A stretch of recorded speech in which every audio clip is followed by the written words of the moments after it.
And to round up today's discussions, we now invite Mr. Raymond Wong, Chairman of Labuan International Insurance Association, to present the closing remarks. It has been a long day, but before I start, I'd like to just clarify. I don't own the Labuan, and I don't run Labuan. So don't let them think that I'm the one who is pushing Labuan to the forefront so that I can benefit a lot. But having said that, association would really like to see some more development in Labuan, and hence we are so passionate about Labuan. Okay, talking about Tier 1 capital from KL, second tier in Labuan, this is not the right forum. There will be a forum. I think hopefully we can thrash out the things, and it will be better for Labuan. Okay, good afternoon, ladies and gentlemen. It's my pleasure to say a few words to end the first day of the conference.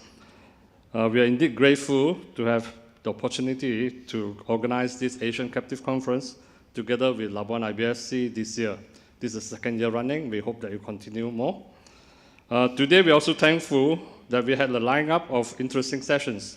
Oliver, who discussed on ways business can use sophisticated self-insurance mechanism, particularly captive insurance, to drive strategic growth and development of their parent companies in the region, as well as panel sessions led by Malcolm, Richard, Kelvin, Benjamin, and Dato Majid, who has been a very lively session.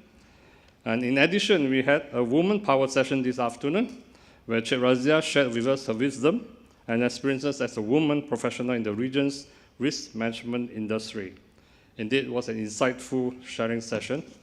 Don't worry, you only have 2 more pages.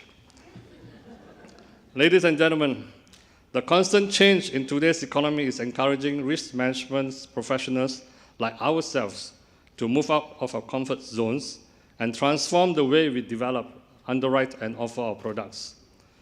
To effectively combat new competition, we need to continually innovate, like what Encik Harim says, in order to provide the best suited solutions to our clients, especially when it comes to managing and mitigating risk.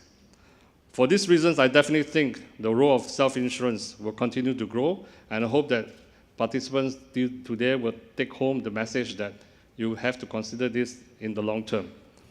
As risk management professionals equipped with regulatory knowledge and the know-hows, we can assist business to self-insure some of their own risk by setting up captive insurance companies.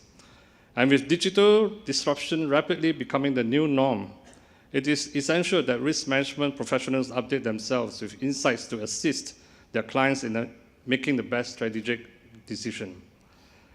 Today, or rather not this morning, today we also heard from fellow panelists, Benjamin, George, Shive, and Jose. I was asking my colleague, how do I pronounce? Is it Jose or Jose? And she said it's Jose. So I hope I pronounced it correctly.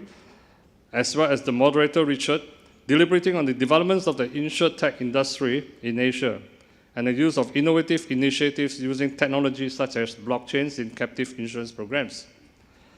With that in mind, I foresee the future of insurance and risk management to be extremely promising if we continue to strategically use the advancement of technology, and this indeed shows the need for us as risk management professionals to move forward, to keep up with the needs of the clients, and to be innovative in all our product offerings.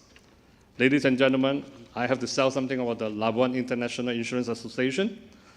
At the LIIA, we have more than 200 members from many different aspects of insurance and reinsurance, from life and non-life insurance and reinsurance brokers, insurance and reinsurance companies, including captives, to related management and accounting services.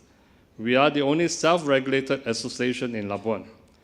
Just on a side note, for your information, in 2017, the total premiums generated by the insurance industry in Labuan was $1.4 billion US.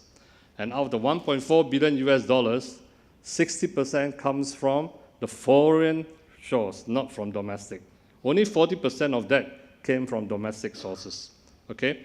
1.4 billion compared to the Malaysian insurance industry premium in 2017 of 4.5. We're almost 25% of the Malaysian capacity.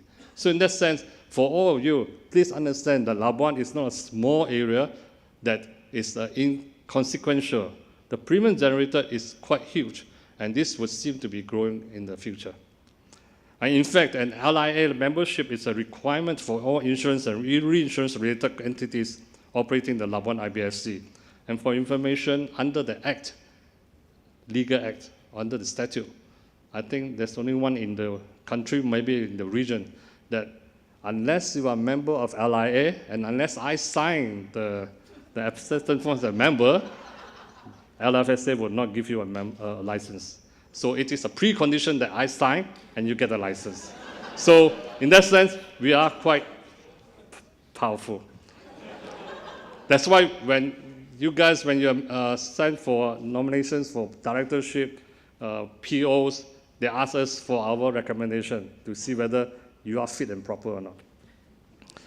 As such, although a lot said about the conflict of insurance and reinsurance, we believe that LIA will continue to support the growth of self-insurance as well as more innovative risk transfer programs. At this juncture, we cannot possibly discount the effect of tax transparency. Recent regulatory framework enhancements, such as the Organization of Economic Cooperation and Development, that's OECD's base erosion and profit shifting BEPS initiatives, have caused tax authorities across the globe to scrutinize insurance structures from a tax perspective, especially in transfer pricing. In spite of these regulatory changes, we are confident that Labuan IBFC will not be affected. The jurisdiction has been always committed and will continue to remain committed to the global standards and requirements on transparency and exchange of information. And for this, we see the potential of Labuan IBFC as a preferred jurisdiction for captives in Asia, as it has always been a business-friendly, yet well-regulated international business and financial center, offering substance-enabling solutions and structures. The reporting numbers from last year is a strong indication, which I mentioned earlier, of how jurisdiction has grown stronger and is moving forward.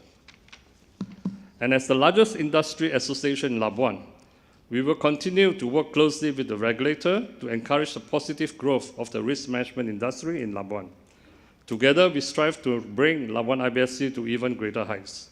Ladies and gentlemen, with this in mind, thank you once again for your presence. And like you, I'm looking forward towards tomorrow's exciting line of speakers.